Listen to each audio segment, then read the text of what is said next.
Okay. Take two. um, this video is in response to Ed Reed being fired by Bethune-Cookman. Shout out to Bethune-Cookman, by the way. I was accepted to Bethune-Cookman coming out of high school. Took a trip down there, visited Bethune-Cookman. Actually took a trip down there senior year in high school with my church at the time.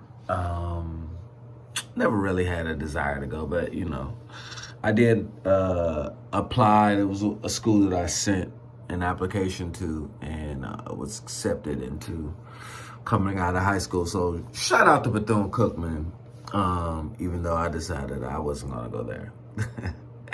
But yeah, Ed Reed being asked to resign or being fired, it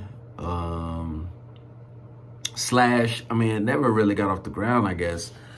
They officially offered him the position. I guess he officially accepted it, or maybe he hadn't officially accepted it. Like, I think they were still in like the negotiation stages as far as salary and this and that and this and that. Pardon me, man, it's early over here too, and I'm kind of high.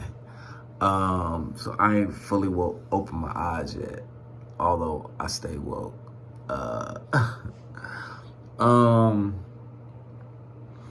But yeah, man, like, one of my thoughts is obviously, man, people going back to the Deion situation, man, people and Deion deciding to leave for Colorado, like, people had very strong emotions and reactions around it. Some people, hint, hint, a friend of mine, some friends of mine, hint, hint, Jabari Camp.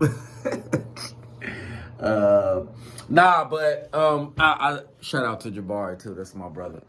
I bring that up because the homie came through. Jabari came through. He asked me my opinion on it, and I gave it to him. We were also in like a group chat full of 5-6 other people. You know what I mean? People were kind of weighing in. And my initial thought was like, I was disappointed like everyone else, or had that initial reaction. And, I thought, from the outside looking in, man, it's a missed opportunity for us to do our own thing, so to speak, and that, we have to at some point be prepared to do our thing, man, and do our own thing, and what would it look like if we really, really super invested and reinvested back into our own thing, back into ourselves, man, because, Black people just create and add and do so much for the world in general, but for the United States in particular. I mean, really for the world in general.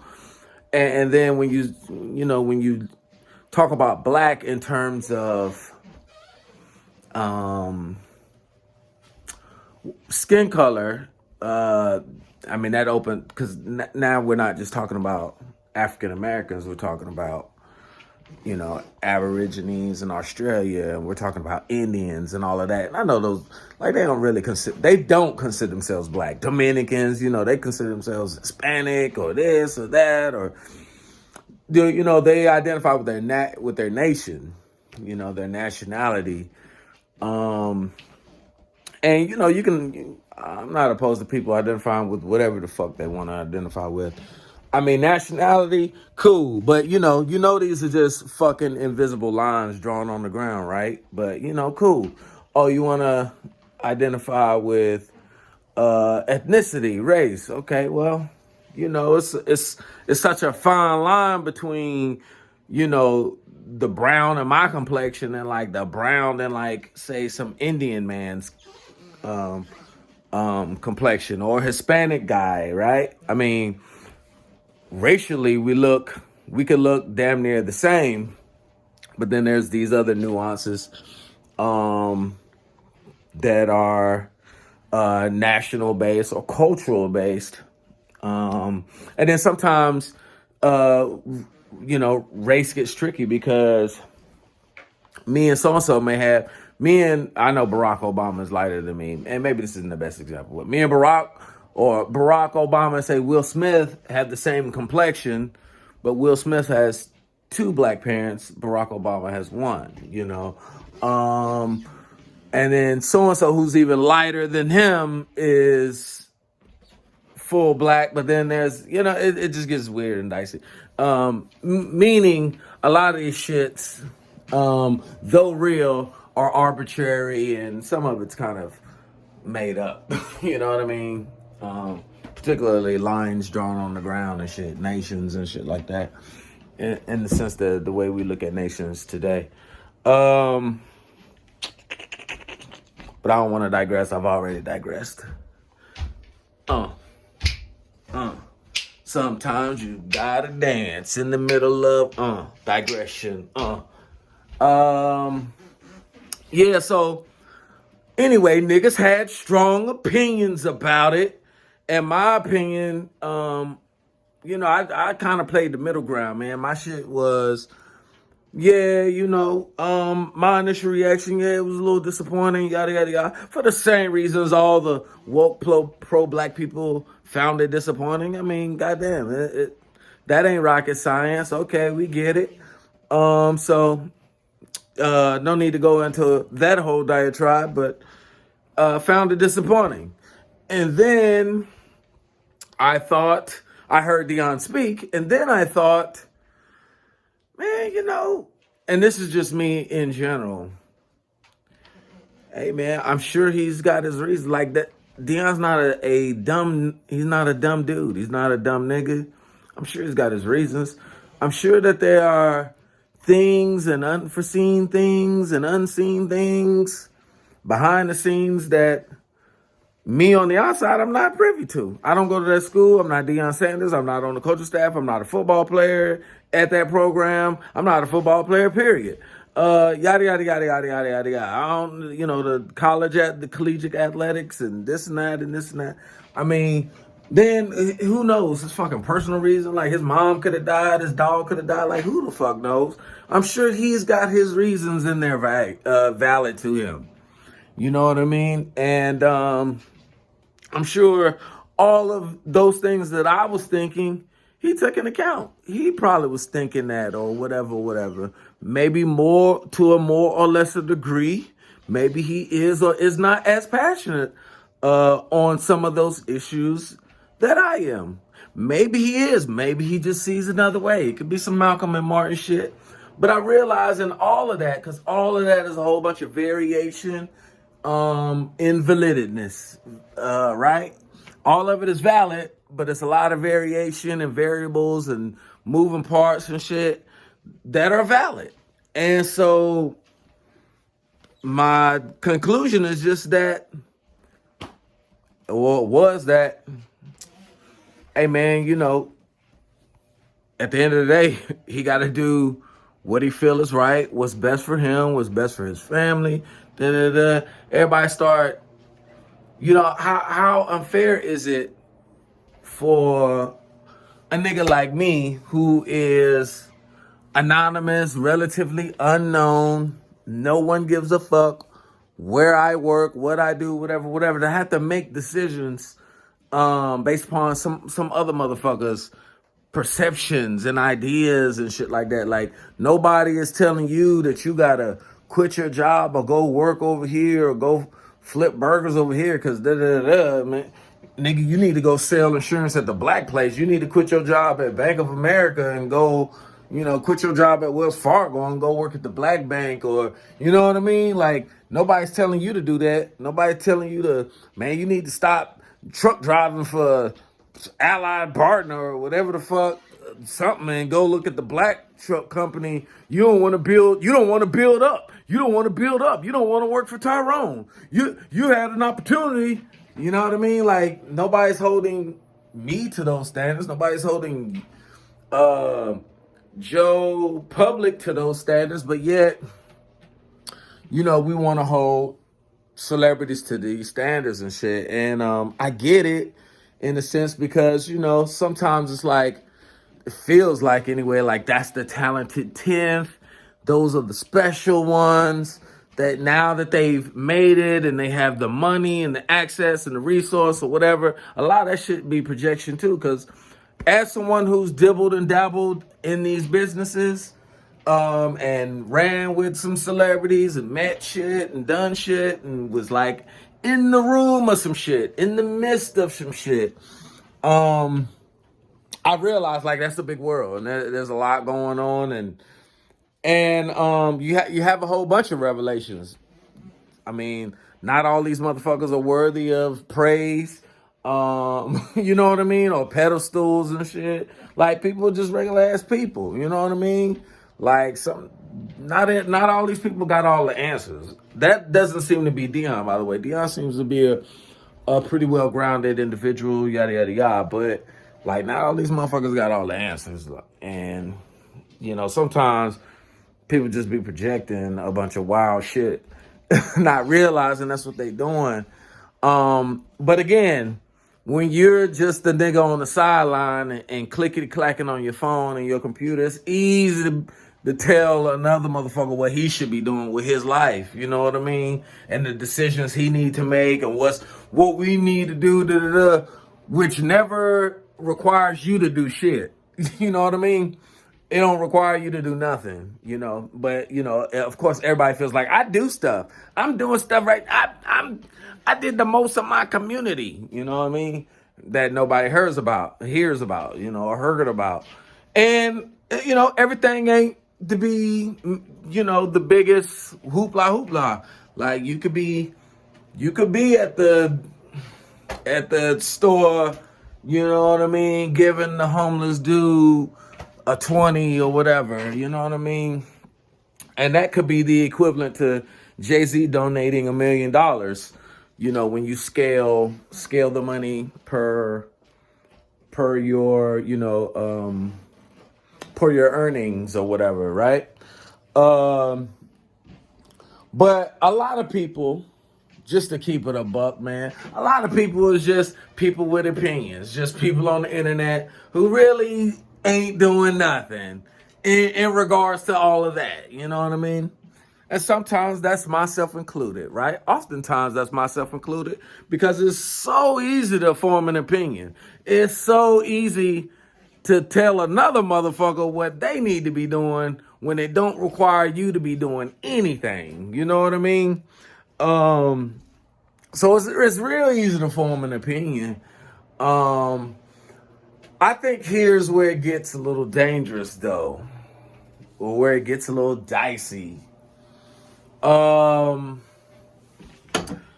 Man, some people felt so strong. Like when you feel so strongly convicted and that, you blocked off to any other way and any like shit is so dogmatic. It's almost like, no, this is Jesus. This is the Bible. That's what it is, period. I don't care. I don't care about the information. It's just this. It's like, goddamn, you know what I mean? That's as dogmatic and religious as I've heard a person talk. And we didn't even talk about religion. We just talking about, Deion Sanders, or we're talking about some other shit. You know what I mean? But motherfuckers be like dogmatic as fuck.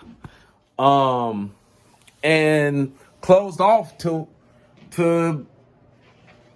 the rest of the circle, the rest of the cipher. You're a point. You know what I mean? You're a point on the cipher. And a point is a cipher in and of itself. But it's a micro cipher, right? If you took a pen and put a dot on a page or whatever, you blow it up enough, yeah, that's a circle. It's a cipher. But that's not the same as drawing one. Now, can you ever see and be that drawn circle, that round of a cipher, a cycle? Well, we can get into the nuance of that. That's semantics and shit. But I will say, if that's possible, the way to do that is to be conscious of, I am at this point, and from this point, I can see this angle, this angle, this angle. But if I'm not willing to turn, to move, to shift positions in order to see another direction, another angle, another perspective, another paradigm, if the only angle and perspective and paradigm is the one that exists where I'm right all the time, what is that? What is that? That is, if this was politics, that'd be fascism, right? If this was politics, that would be a dictatorship. And that'd be my issue sometime with certain conversations with certain individuals. I'm not talking about Jabari at this point, by the way. No, I'm just talking in general, but it have been. But I only brought up Jabari because we were talking about the Deion Sanders thing. And yesterday, Ed Reed stepped down. I'm getting to Ed Reed, by the way. I'm circling back. Or maybe I'm past Ed Reed. Now we're on to something else. We're on to some more digression. But yeah, man. That's kind of my pet peeve when I'm speaking with people on other subjects, right? Because while I do see their perspective, you know what I mean? Sometimes I share in it. Sometimes I'm like, yeah, I agree partially, or I wholeheartedly 100% agree. Women are this, men are this, black niggas do this, white people are responsible for this, the Jews are this, whatever, right? The fall of the black community is this, right?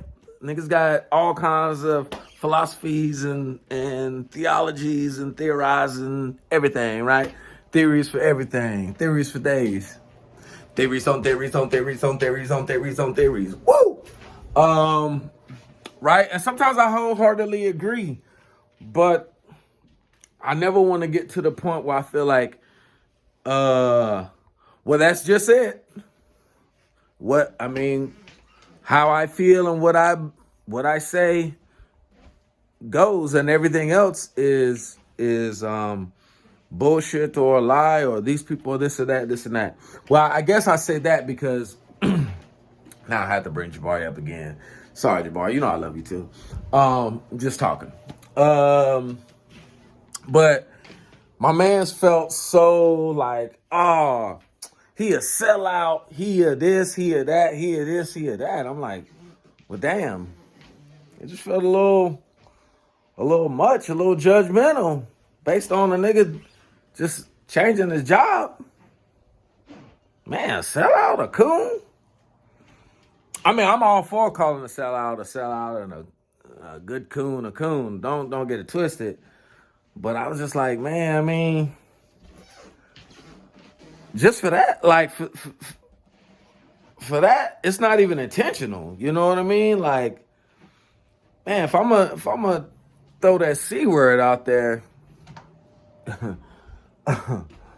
nah. But when I want to call somebody a coon, man, I think certain terms and things, can be reserved for I don't know, like extreme behavior or something a little more obvious. You know what I mean?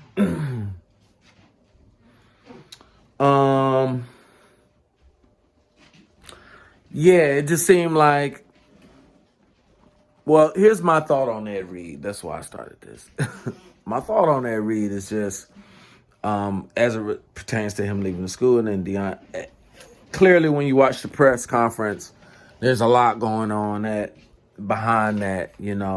They probably. My assumption is him being let go had something to do with the videos he was releasing over the last 2 weeks or whatever, where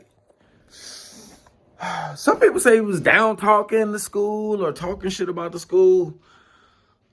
What I saw was a passionate man and coach being passionate about his new job, his new position, and the condition at which he found his place of work, and the condition, and more than that, like the community and stuff. Like, he passionate about, like, Ed Reed black, man. He blackity black. You know what I mean? Like, skin tone black. His heart is black. He probably think black. You know what I mean? I don't know him personally, so I don't want to project and put words into his mouth or on him, but I do know he's black, and he's passionate, and he seemed very, in his speech or whatever, he seemed very passionate about the community, which is black, and the school, which is black, and the families and the kids and all of that, and all of those things are black. And so, I mean, I never seen him with a dashiki on, but it would probably look nice on him. He looks like the type with the dashiki in, like a Baltimore Ravens hat or something, right? Fitted cap or some shit. Nah, but he seemed very passionate about wanting to be there, and it was very clear that there were unforeseen things working behind the scenes that didn't want him there. And I think the bigger thing is, it was maybe the videos and everything he had been released, but I think it was like kind of what he alluded to too, and what Deion was saying, which is, man, them dudes was coming through with a whole lot of swag and hunger for change, and it was bringing cachet, power, and muscle with it. And in some cases, they outshining the AD, they outshining the dean now, because they the biggest name on campus. And then, they get, when Ed Reed is not on campus, when Deion is not on campus, and $2 million get missing, don't nobody say nothing. Don't nobody care. The community don't care. Nobody knows. The faculty don't know and don't care. You know what I mean? But when Deion is on campus and Deion is like, hold on, it's $2 million missing, then it becomes news, because Deion Sanders just said $2 million is missing out the athletic fund or whatever. Or, when the campus is dirty as fuck and it's in the community don't care, the kids don't care, they just get immune to it. Because it's the same shit in the black neighborhoods and shit, man. Y'all been in there. Y'all been to the hood. Yeah, Southside. Look at it. Now I don't live in that kind of neighborhood, but it ain't far. It's, you can go some blocks that way. You'll run into it. But what was I saying? When the shit is dirty and shit, nobody gives a fuck. Nobody gives a fuck when the school is dirty, or the community is dirty, the streets is dirty, and Ed Reed isn't there to call attention to it. The minute Ed Reed gets there and be like, yo, why is he all passionate the way he was? Yo, why is this motherfucker trash? No, that's not what he said, but you know what I mean. Look at this trash. I'm sick of this.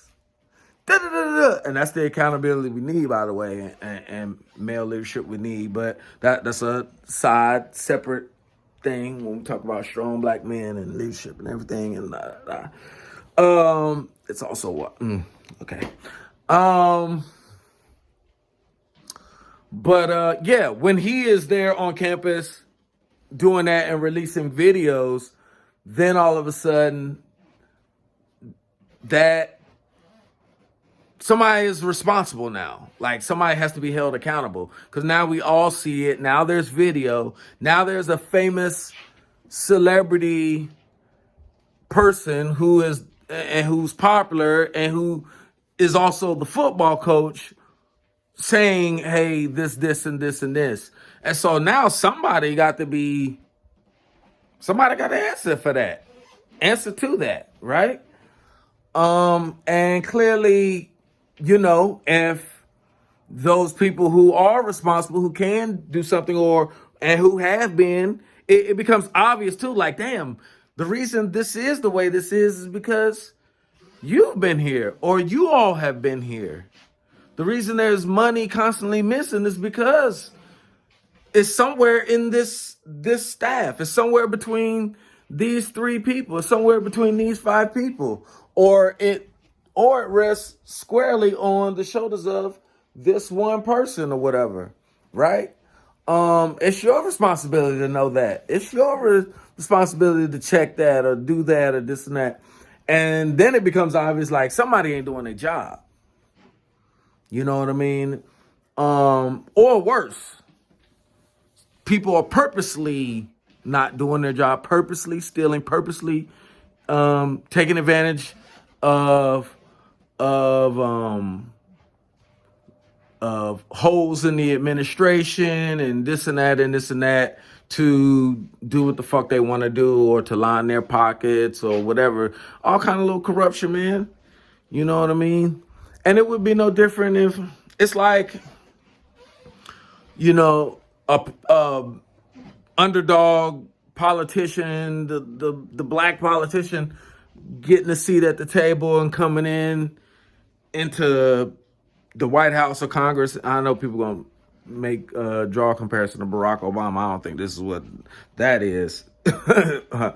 But it would be like that person coming into that and being like, damn, coming into politics, so the government be like, oh, I see why the economy is broken.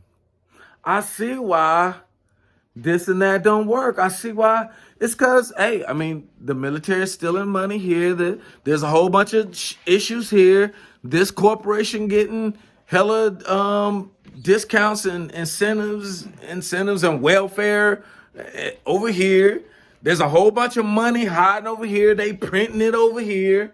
They can't talk about it. This the money that they hire people to go assassinate presidents and hire people to go wreck economies with. They can't talk about that money. They can't talk about the money that's in the, you know what I mean, that they go and meet with the aliens with or whatever. You know what I mean? So,